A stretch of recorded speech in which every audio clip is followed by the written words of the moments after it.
ओम शांति। मेरा नाम दिलीप सिंह शेखावत है। मैं बीके सेंटर पिलानी से एसोसिएटेड हूँ और मैं 2010 से कनाडा का निवासी हूँ। मैंने 2019 में माउंट एवरेस्ट फतेह किया और शिव बाबा का झंडा वहाँ लहराया। 2021 में मैं सहारा अल्ट्रा मैराथन, जो 250 किलोमीटर की रेस होती है, वो मैंने कंप्लीट की और वहाँ शिव बाबा का झंडा लहराया। और अभी रिसेंटली इन जून मैं अमेज़ॉन रेन फॉरेस्ट पेरू में 230 किलोमीटर की रेस कंप्लीट कर आया और बाबा का झंडा वहाँ लहराया। मैं अपने दिल की बात ये कहना चाहता हूँ कि ये सब पॉसिबल हुआ रेगुलर मेडिटेशन करने से। मैं 2018 से बाबा की ज्ञान में हूँ और उस चीज़ ने मुझे चेंज कर दिया एज ए पर्सन। मैंने रेगुलर मेडिटेशन करके अपने रूट को सेव किया। मैंने बाबा से और नेचर से परमिशन मांगी कि मुझे अपना रास्ता जो है वो सिक्योर करना और मुझे विजय की ओर लेके जाना। रेगुलर मेडिटेशन ने मुझे हेल्प किया अपने रूट को सिक्योर करने के लिए और अपनी सक्सेस को देखने के लिए। उस मेडिटेशन में इतनी पावर थी कि मैंने जहाँ भी गया बाबा का झंडा अपने साथ उन इवेंट्स में रखा अपने साथ। और कई बार ऐसी सिचुएशंस आई जब मुझे बाबा को याद किया और मैं उस मुसीबत से निकल गया। तो मैं कुछ एक्सपीरियंस अपने शेयर करना चाहूँगा। जब माउंट एवरेस्ट पे हम चढ़ रहे थे तो 4 दिन की समिट पुश होती है, जहाँ 8000 मीटर से ऊपर आप 36 घंटे तक आपको वहाँ रहना होता है। तो जब वहाँ हम चढ़ रहे थे, वेदर विंडो जो है सिर्फ 16 घंटे का था। और वहाँ जब क्लाइंबर्स होते हैं वो बहुत ही एक्सट्रीमली फटीग होते हैं, डिहाइड्रेट होते हैं, उसके बाद लो ऑक्सीजन कंडीशंस होती हैं, स्लीप डिप्राइव्ड होते हैं। ऐसी कंडीशंस में आपकी बॉडी जो है सेल बाय सेल और मिनट बाय मिनट डाई कर रही होती है। उस मोमेंट में मैंने बाबा को याद किया और अपने अंदर वो शक्तियाँ पाई मैंने कि मैं अपने शेरपा को भी पीछे छोड़ के चला गया और समिट जो है हमने सुबह 5:15 पे एवरेस्ट की फतेह कर ली और बाबा का झंडा लहरा दिया और बिल्कुल सेफली हम नीचे कैंप 2 तक आ गए और बाबा का मैंने बहुत शुक्रिया किया। ये था मेरा एवरेस्ट का एक्सपीरियंस। और कई ऐसे छोटे छोटे इंसिडेंट्स हुए जब मैं बाबा को याद करता रहा। वहाँ एवरेस्ट बेस कैंप पे भी हमेशा मेडिटेशन की और अपनी सक्सेस को वहाँ विजुअलाइज किया।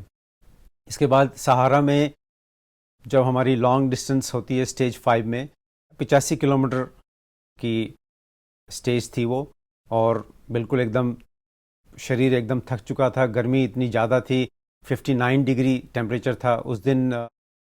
350 जो रनर्स थे वो हीट स्ट्रोक की वजह से आउट हो गए थे रेस से। उस वक्त मैंने बाबा को याद किया कि बाबा मदद करो, बहुत ज़्यादा टेम्परेचर है। और आप यकीन नहीं करोगे, नेक्स्ट डे जो है टेम्परेचर एकदम ड्रॉप हो गया, मौसम चेंज हो गया और जो रेस बची हुई थी वो सारी सक्सेसफुली हमने कंप्लीट की और बाबा का शुक्रिया किया और बाबा का झंडा लहराया। उसके बाद अभी अमेज़ॉन रेन फॉरेस्ट में रिसेंटली मैं कंप्लीट करके आया। तो लास्ट स्टेज में 70 किलोमीटर की दौड़ होती है और Amazon forest is known for dangerous wild life. वहाँ पे हर तरह के जीव जंतु मिलते हैं और रात के सेक्शन में अमेज़ॉन को करना मतलब जंगल बिल्कुल लाइवली होता है उस टाइम पे। तो मैं 55 किलोमीटर की स्टेज पे था और हेडलैम्प यूज़ करके पहाड़ से ऊपर से नीचे उतर रहा था। उसी टाइम मेरा हेडलैम्प फ्लिकर किया और वो बंद हो गया। तो मिडल ऑफ द जंगल और रात के 8:30 बजे हर तरफ से जंगली जानवरों की आवाज़ आ रही थी। और उसी टाइम मेरे दिमाग में यही चीज़ आई कि मेरा बाबा का झंडा जो है मेरे बैग में पीछे था। मैंने उसको टैप किया और बाबा से बोला, बाबा मदद करो, ये बहुत ही क्राइसिस सिचुएशन है, क्योंकि जंगल में स्टक होना बहुत डेंजरस था। आप यकीन नहीं करोगे, मेरी हेडलैम्प 2 टैप मारने पे जल पड़ी और अगले जो 4 किलोमीटर मैंने दौड़ के कंप्लीट किए और मैं सेफली जंगल से बाहर आ गया और उसी वक्त मेरा हेडलैम्प जो है वो बंद हो गया। ये मेरे लिए बहुत बड़ा करिश्मा था कि मैं बाबा को जैसे ही याद किया, मेरा हेडलैम्प जो है वो जला और वहाँ तक जला जहाँ तक मुझे ज़रूरत थी। मैंने बहुत शुक्रिया अदा किया। उसके बाद जब रेस फिनिश हुई, बाबा का झंडा मैंने बड़े फ़ख्र से लहराया और मुझे ऐसा कई बार ही एहसास हुआ है कि बाबा की जो शक्तियाँ हैं, बाबा को जब मेडिटेशन से याद करता हूँ वो शक्तियाँ मुझे इंस्पायर करती हैं, मोटिवेट करती हैं। और मैं आगे भी फ्यूचर में, अब मेरे दिसंबर में साउथ पोल बाबा को लेके जाना है, मैंने वहाँ झंडा लहराऊंगा।